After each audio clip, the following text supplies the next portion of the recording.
Breaking news, everyone.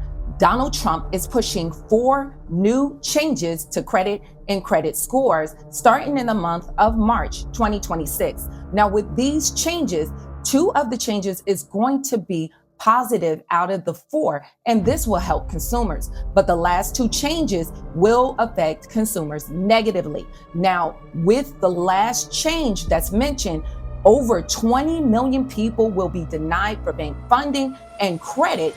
And if you do not apply for this funding before March 1st, 2026, you will not qualify if you fit in these categories. Now, let's start with the first change. The first major change, student loan wage garnishment and collections are paused. The Trump administration says it's delaying plans to withhold pay from people who have student loans. This is for those who default their payments. This measure would have hit millions of Americans with a massive financial blow. The Department of Education says involuntary collections on federal student loans will stay on hold while the DOE works to figure out other repayment plans. Now, this is definitely a positive change for consumers, especially if you're struggling with student loan debt. Now, with this being paused, people do not have to worry about their wages being garnished to pay back their student loans currently. And this will pause your tax return from being withheld. Now, with this change with the student loan payments and collections, this will allow people to either continue to pay their monthly debts and obligations, such as credit card payments and other payments that can help improve and maintain their credit score. So this change is much needed. And there's many Americans that's struggling right now that need that money because of the high cost of living.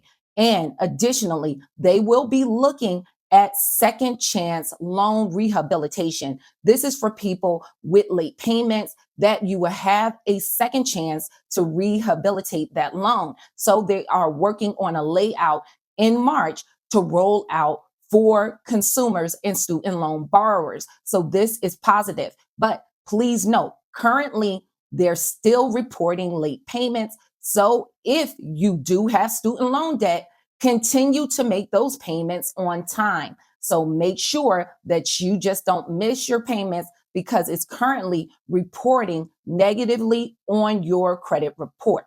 The second change, the Credit Card Competition Act. In Truth Social, President Donald Trump endorsed a bill to reduce what he called the, quote, out-of-control swipe fee ripoff. The Credit Card Competition Act would lower those fees, likely cutting into banks' revenue when they accept credit card purchases. It's Illinois Senator Dick Durbin's bill, and he just reintroduced it Tuesday, explaining, quote, Americans are struggling with everyday purchases like groceries and gas, and credit card swipe fees inflate those already exorbitant prices. Now, this is positive because it is designed to help consumers save money where they can then turn around and be able to pay their bills and help reduce your utilization on current credit cards to save you in costs and swipe fees.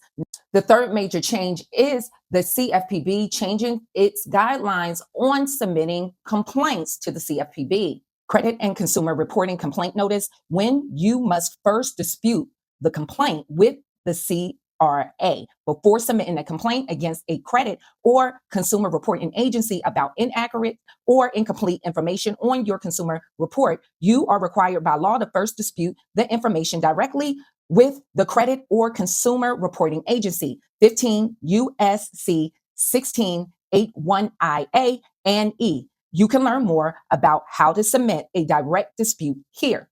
Furthermore, if you submit a complaint to the CFPB against a credit or consumer reporting agency about inaccurate or incomplete information without first disputing the information directly with that company, they may not respond to your complaint. The CFPB will discontinue processing your complaint if the company alerts us that you did not first dispute the information with them directly. Do not submit unless your dispute with the CRA is no longer pending or 45 days have lapsed since you filed that dispute.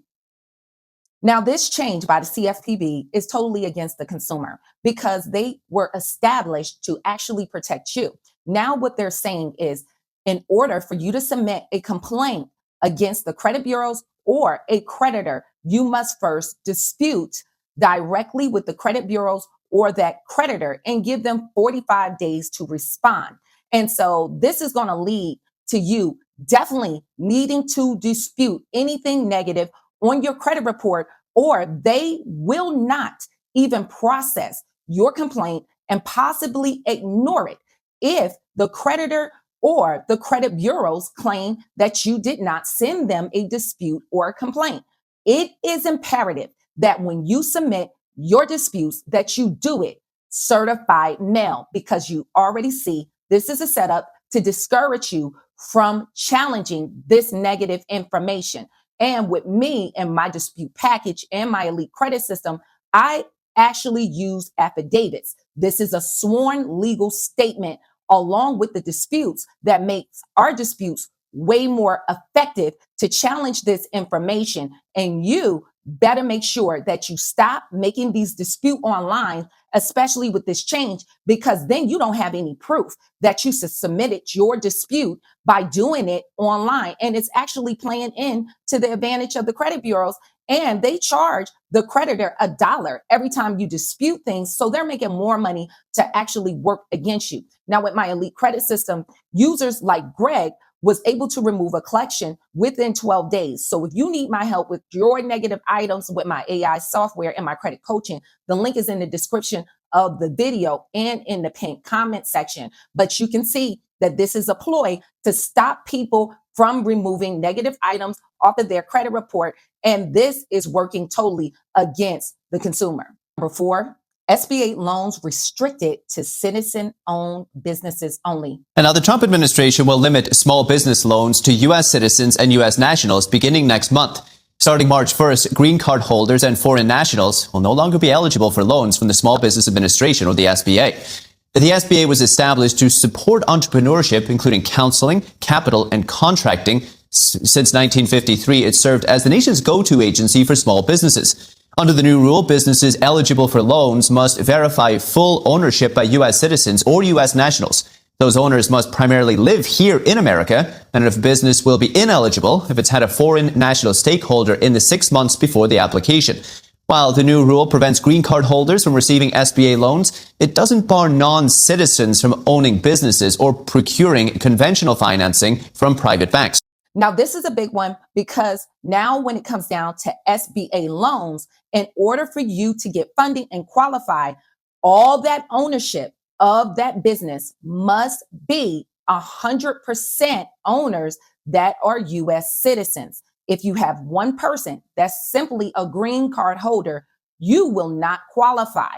So this is a big one when it comes down to businesses and them getting funding. And a lot of people don't understand that come March 1st, 2026, you're going to be blocked out if you have a business established like that. And a lot of these funds are coming from your local banks. So when you're going to your local banks and you're getting business loans, credit cards, and funding, a lot of that can be coming from the SBA. And so the Small Business Administration, which is federal funding. And this is going to affect how you have some business owners that maybe even have a partner that's a green card holder or other establishments. When you have that set up with a non-citizen in the mix, a lot of them are going to have to depend on their own personal credit in order to carry that business.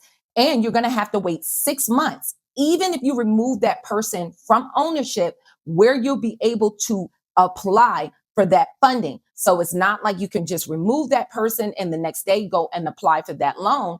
There's still going to be that 6-month window of time where you're going to have to wait for you to get funding. And so this is going to be a heavy implication, especially if you're going for credit cards. You can be denied, and this can have a negative impact on your credit score, and also trying to carry a business on your personal credit cards and personal funding.